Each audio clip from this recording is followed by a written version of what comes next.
ছেলেদের বিকালে বাইক নিয়ে ঘুরতে যাওয়ার কোনো প্ল্যান থাকে না, যখন যেটা মনে হয় তখন সেটা করে।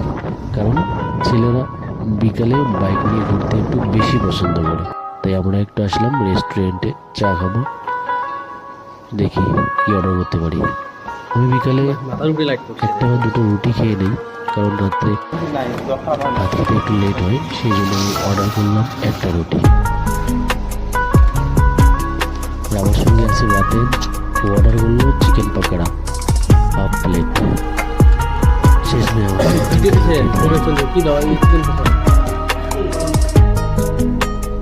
সস দেন বলবো, সস হ্যাঁ।